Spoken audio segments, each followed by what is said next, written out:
The horn screams. It tears through the sky like a blade. Mountains split. Oceans recoil. The golden bridge shudders beneath burning feet. Fire rains from the heavens, and somewhere in the chaos, a single figure stands unmoving, white armor glowing against the red of the apocalypse. Heimdall does not blink. He saw this coming. He always does.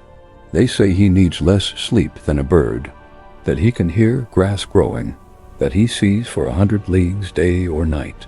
They call it a gift, but no one asks the obvious question. What kind of mind survives like that? Because when the end of the world, Ragnarök, finally arrives, Heimdall is not surprised. He's exhausted. And tonight we're going to find out why the Watcher of the Gods never truly rests, and why that might have doomed them all.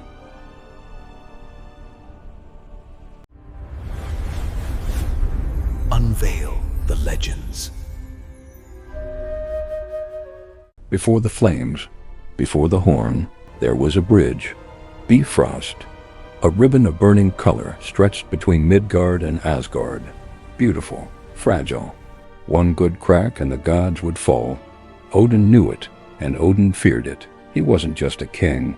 He was obsessed, paranoid, haunted by prophecy. Every whisper of the wind sounded like fate sharpening its knife.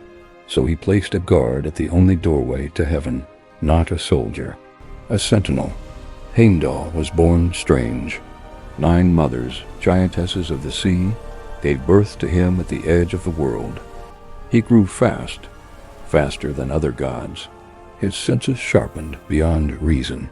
He could hear wool growing on sheep. He could see in total darkness. Sleep barely touched him. 3 hours a night, maybe less. Enough to dream, never enough to forget. Odin loved that about him. A god who never truly sleeps cannot be caught off guard. But peace in Asgard was an illusion. Loki lurked in the corners, smiling too wide. Giants pressed against the borders. Every feast tasted faintly of ash. And Heimdall stood on the bridge, watching, always watching. It never starts with thunder. It starts with imbalance. A tremor in the pattern of things. Heimdall feels it before anyone else. A hesitation in the wind. A pause between waves striking the shore. Somewhere in Midgard, a child lies. For the first time, and the lie echoes all the way to Asgard, like a dropped coin in a cathedral. He hears it. Always. Loki understands this. That's what makes him dangerous. He doesn't challenge the bridge. He challenges the mind guarding it. The trickster begins subtly. A whispered suggestion to a giant chieftain. A rumor placed carefully in a god's ear. A promise made and broken in the same breath. Small fractures, hairline cracks. Nothing. Dramatic, but Heimdall hears each one. Every oath that sours. Every blade drawn in secret. Every heartbeat that races with treachery. Sleep becomes impossible. Not because he refuses it, but because silence no longer exists. Even in the dead of night, the realms murmur. Conspiracies breathe. Fear sweats. The roots of Yggdrasil creak like old bones shifting in restless dreams. He closes his eyes once, just once, and he hears Bifrost splinter in a dream. He wakes with his hand around Gjallarhorn, knuckles pale, pulse hammering like war drums in his skull. Loki steps onto the bridge days later. Not disguised, not hiding, bold. They stand face to face, gold against green, stillness against smirk. "You look tired," Loki says softly. Heimdall doesn't answer. His eyes burn. He scans for deception the way other gods search for mercy. "Do you ever wonder," Loki continues, "if the future happens because you're waiting for it?" That lands. Because Heimdall has been waiting. Waiting for giants to march. Waiting for flames to fall. Waiting for the moment prophecy snaps shut like a trap. He has memorized the rhythm of doom. He can almost predict the first crack of the sky. The sky finally splits with a sound like bone cracking. Giants surge forward, howling. The sea boils. The wolf breaks its chain. Heimdall doesn't hesitate this time. He raises Gjallarhorn, and the blast that follows is not just a warning. It's surrender to inevitability. It's the sound of a guardian proving himself right. But what if inevitability is just obsession given enough time?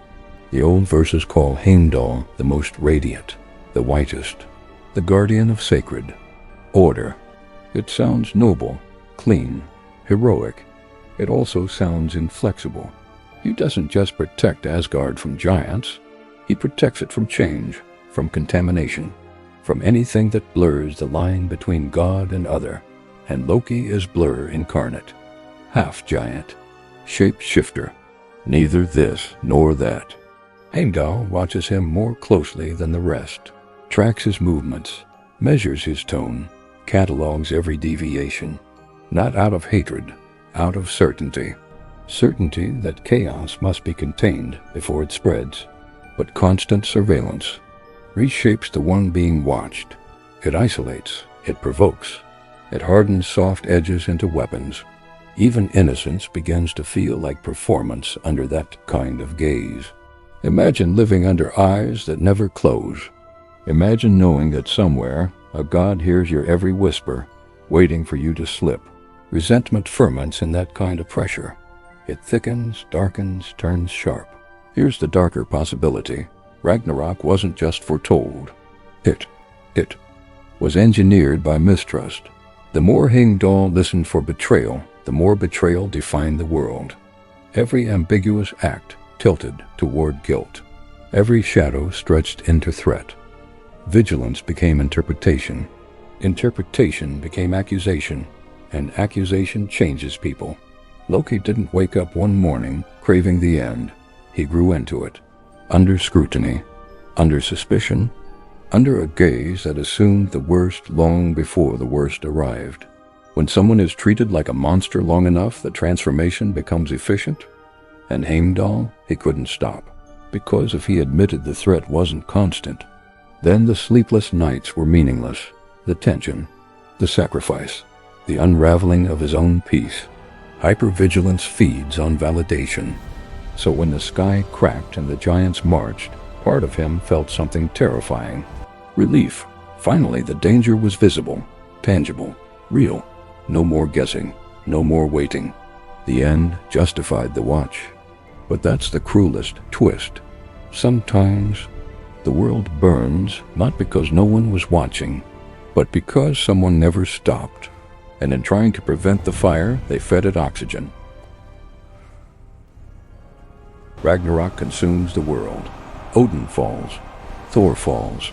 The bridge shatters under the weight of giants and flame. And in the chaos, Heimdall finds Loki. No armies now. No manipulation. Just two figures in the smoke, watcher and trickster. Order and chaos. They charge. Steel meets steel. Bone breaks. Blood spills onto the ruins of the Rainbow Bridge.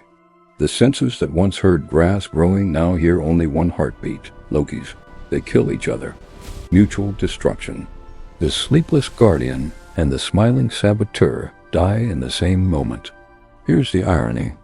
Heimdall sacrificed rest to prevent the end.